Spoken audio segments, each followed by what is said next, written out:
ಜಗತ್ತಿನ ಮೊದಲ ಐಷಾರಾಮಿ ಹಡಗು ಟೈಟಾನಿಕ್ ತನ್ನ ಮೊದಲ ಪ್ರಯಾಣದಲ್ಲೇ ದುರಂತ ಕಂಡಿತು. ಅಪಾರ ಪ್ರಮಾಣದ ಸಾವು ನೋವಿಗೆ ಕಾರಣವಾಗಿದ್ದ ಈ ದುರಂತ ಜಗತ್ತನ್ನೇ ಬೆಚ್ಚಿ ಬೀಳಿಸಿತ್ತು. ಟೈಟಾನಿಕ್ ಮುಳುಗಲಾರದ ಹಡಗು ಒಂದೇ ಬಾರಿ ಪ್ರಚಾರ ಮಾಡದೆ ಮುಳುಗಿ ಹೋಯಿತು.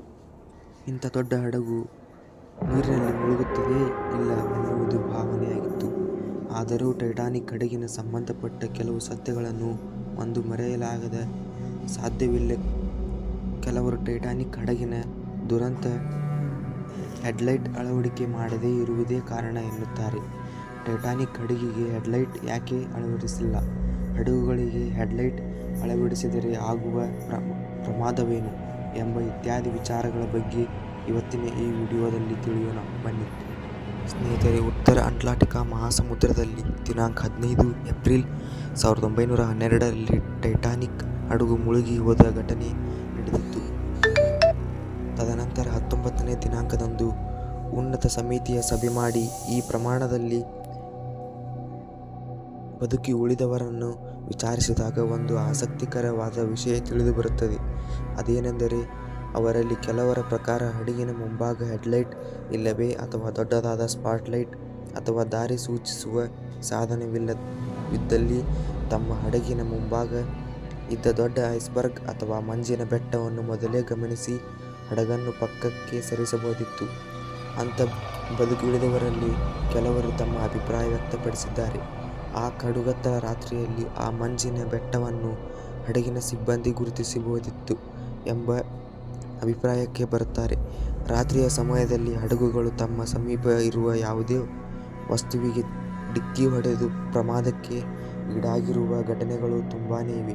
ಈ ಘಟನೆಗಳು ಜರುಗಿದಾಗ ಅನೇಕರು ರಸ್ತೆ ಮೇಲೆ ಓಡಾಡುವ ವಾಹನಗಳಿಗೆ, ಕಂಬಿಯ ಮೇಲೆ ಓಡಾಡುವ ರೈಲುಗಳಿಗೂ ಕೂಡ, ಆಕಾಶದಲ್ಲಿ ಹಾರಾಡುವ ವಿಮಾನಗಳಿಗೆ ಹೆಡ್ಲೈಟ್ ಇರುವ ಹಾಗೆ ನೀರಿನ ಮೇಲೆ ಓಡಾಡುವ ಹಡಗುಗಳಿಗೂ ಒಂದು ದೊಡ್ಡ ಹೆಡ್ಲೈಟ್ ಅಳವಡಿಸಬೇಕು ಅಂತ ಪ್ರಶ್ನೆ ಮಾಡ್ತಾರೆ.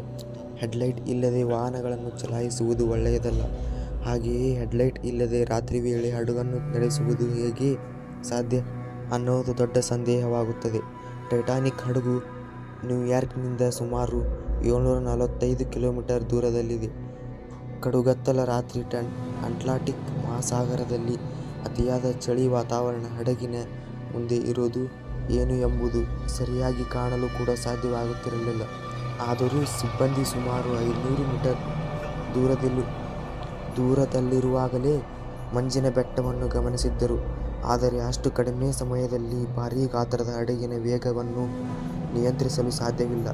ನಾವಿಕರು ಐಸ್ಬರ್ಗನ್ನು ಗುರುತಿಸಿದ 45 ಸೆಕೆಂಡುಗಳಲ್ಲಿ ಹಡಗು ಅದಕ್ಕೆ ಡಿಕ್ಕಿ ಹೊಡೆದಿದೆ.